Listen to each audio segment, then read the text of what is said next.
আমি 7 বছর আগে বিয়ে করেছি। আমি দেশের বাইরে ছিলাম। বাইরে থাকা অবস্থায় আমার বউ আমার কথা শুনতো না। আমাকে না বলে নানার বাড়ি বাপের বাড়ি চলে যেত। দেশে আসার পরও আমার কথা শুনে না। অন্যের কাছে বলে সংসার করবে না, তালাক দিয়ে দেয় না কেন, কাবিনের টাকা লাগবে না ইত্যাদি। এখন সে বেড়ানোর কথা বলে বাপের বাড়ি গিয়ে আর আসে না, আমার ফোনও ধরে না। আমার 6 বছরের একটা ছেলে আছে। এমত অবস্থা আমি কি করব? আহারে বেচারা রে। দেখুন, এটা সত্য কথা।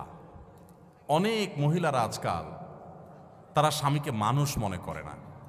অনেক মহিলা আছে। আপনি যদি মুসলিম নারী হয়ে থাকেন আমার বোন, আপনার জন্য আপনার স্বামীর নির্দেশনা মানাটাকে শরীয়ত ওয়াজিব করেছে। অন্যায় কোনো কথা যদি না বলে তাহলে স্বামীর নির্দেশ মানা।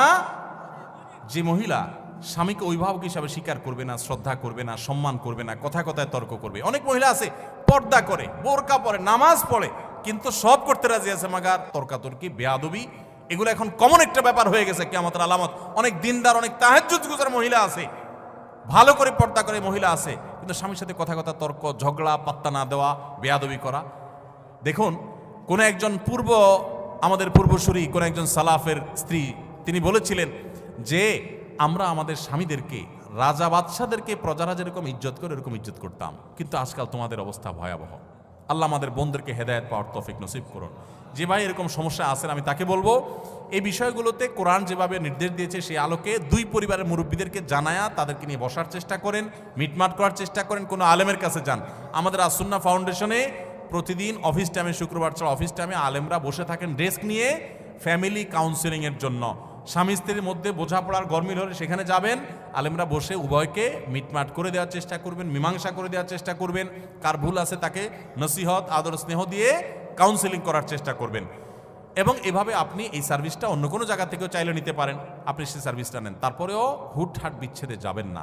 এরপরে কোনো পথ না থাকলে একাধিক আলেমের সাথে পরামর্শ করে ঠান্ডা মাথায় ভেবে চিনতে তারপরে প্রয়োজন হলে তখন বিচ্ছেদের চিন্তা করবেন। তার আগ পর্যন্ত থাকার চিন্তা করেন। আল্লাহ তাআলা এই ভাইয়ের সমস্যা দূর করে দেন, আমরা দোয়া করি। আপনি যদি সবর করেন, আল্লাহ আপনার কাছে আপনি বিনিময় লাভ করবেন। জনৈক আলোচক বলেছেন, বাবা মার দিকে নেক নজরে 100 বার তাকালে 100 কবুল হজের সওয়াব হয়। কথাটা কতটুকু সত্য জানতে চাই। বাবা মা, তাদের শ্রদ্ধা করা, তাদেরকে ভালোবাসা, এটা ইবাদত এবং নেক আমল। বাবা মাকে ভালোবাসলে আপনি সওয়াব পাবেন। হাদিসে আসছে, রিজাল রব্বির ফি রিদাল ওয়ালিদাইন ওয়া সাখাতুর রব্বি ফি সাখাতিল ওয়ালিদাইন। বাবা মা খুশি তো আল্লাহ খুশি, কারণ বাবা মা তার উপরে নাখোশ তো আল্লাহ তার উপরে নাখোশ। এই জন্য বাবা মার প্রতি শ্রদ্ধা দেখাবেন। আল্লাহ বলেছেন যে ওয়াবিল ওয়ালিদাইনি ইহসানা, মা বাবার প্রতি সদাচরণ করবে। ভাইরা আমার, যারা বাবা মাকে না হারাইছেন তারা বুঝবেন না এটার মর্ম কি। যারা হারাই ফেলছেন তারা বুঝেন কি মর্ম। আমি প্রায় বোঝানোর চেষ্টা করি, বলার চেষ্টা করি, নিজের শরীরের চামড়া দিয়ে যদি বাবা মাকে জুতা বানায় দেন তবুও তাদের ঋণ শোধ করতে পারবেন না। বহু মানুষ ভালোবাসা দেখাবে আপনাকে, আপনি যেদিন বাবা হবেন সেদিন বুঝতে পারবেন যে বাবারা সন্তানদের জন্য কতটা ভালোবাসা তাদের বুকে ধারণ করে।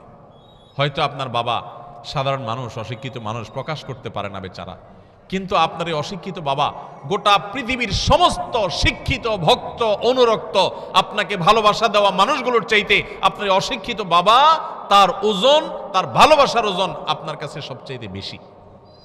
ভাইরা আমার, বাবা মায়ের ফজিলত নিয়ে বহু হাদিস আয়াত আছে, সেগুলো ঠিক আছে, কিন্তু তাই বলে প্রত্যেকবার তাকালে একটা করে হজের সওয়াব হবে এই কথা কোনো বিশুদ্ধ হাদিস দ্বারা প্রমাণিত নয়।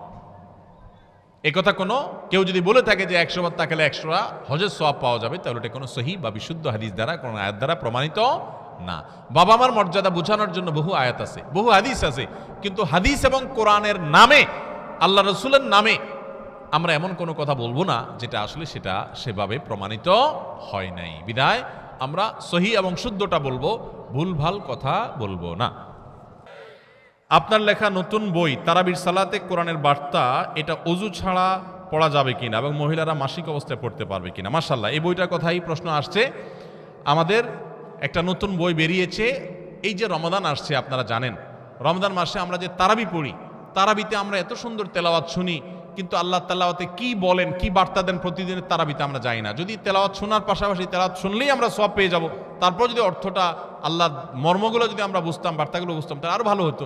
তো আমরা এই বইতে চেষ্টা করেছি প্রতিদিন যে পরিমাণ তেলাওয়াত হবে তারাবিতে, সারা দেশে প্রায় সব মসজিদে তারাবি একই নিয়মে হয় আমাদের দেশে, তো যে অংশ তেলাওয়াত হবে ওই অংশে আল্লাহ তাআলা কি কি আদেশ দিয়েছেন, কি কি নিষেধ আছে, কি কি দৃষ্টান্ত আছে, কি কি ইতিহাস আল্লাহ আলোচনা করেছেন, কি কি দোয়া আছে, কি কি শিক্ষা আছে, সেগুলোকে আমরা 4-5 পৃষ্ঠার মধ্যে সামারি করে দিয়েছি।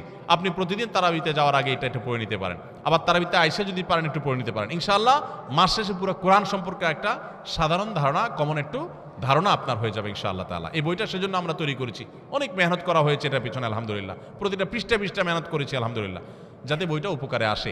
আল্লাহ এটাকে যেন কবুল করেন, মানুষ যেন উপকারী করেন, বলেন আমিন। এখন প্রশ্ন হলো অজু ছাড়া এই বই পড়া যাবে কিনা? উত্তর হলো হ্যাঁ, পড়া যাবে।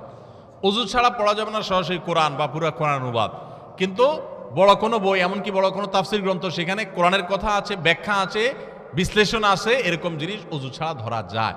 এই জন্য এটা অজু ছাড়া ধরলে কোনো অসুবিধা হবে না। এমনকি মা বোনেরা মাসিক অবস্থায়, যেহেতু এখানে আমরা নির্যাস বলেছি, সার তুলে এনেছি, আয়াত কোট করেছি খুব কম, সেই জন্য এটা মা বোনরা অপবিত্র অবস্থায়ও পড়তে পারেন। অন্যান্য ধর্মীয় বই যেরকম পড়তে পারেন, এটাও পড়তে পারবেন। আর সেই সাথে যারা মহিলারা তারাবি পড়তে যান না, বাসায় নিজেরা তেলাওয়াত করেন, আপনি মহিলা মানুষ এক পারা তেলাওয়াত করবেন। যেদিন এক পারা তেলাওয়াত করবেন, যে পারা শুরু করবেন, শুরু করার আগে ওই পারাতে আল্লাহ কি বলছেন একটু দেখে নেন। এখান থেকে যে 10 নম্বর পারা তেলাওয়াত, 10 নম্বর পারা আল্লাহ কি বলেছেন একটু দেখে নিন, এরপরে তেলাওয়াত করেন। আপনি তেলাওয়াত আলাদা তৃপ্তি পাবেন। অথবা তেলাওয়াত শেষে একটু দেখলেন যে এই পারা যে পড়লাম, আমি এই পারাতে আল্লাহর পক্ষ থেকে কি বার্তা পাইলাম, এটা আপনি একটু দেখে নেন। তাইলে তারাবিতে উপকার আসবে, তারাবির বাইরেও আমরা সারা বছর উপকৃত হতে পারি। আল্লাহ তাআলা আমাদের সবাইকে কোরআনের সাথে সংস্রব আরো বেশি গড়ে তোলার তৌফিক দান করুন। কোরআনের সান্নিধ্যে আমাদের আরো বেশি আসার তৌফিক দান করুন। কোরআন বুঝতে হবে, কোরআন মানতে হবে, কোরআন আমল করতে হবে। তবে কোরআন বোঝার ক্ষেত্রে অবশ্যই আপনার এলাকার ইমাম সাহেব, খতিব সাহেব, কোনো আলেমের তত্ত্বাবধানে থেকে আপনি বোঝার চেষ্টা করবেন। আল্লাহ আমাদেরকে তৌফিক দান করুন। আস-সুন্নাহ ফাউন্ডেশন, উম্মার স্বার্থে সুন্নাহর সাথে।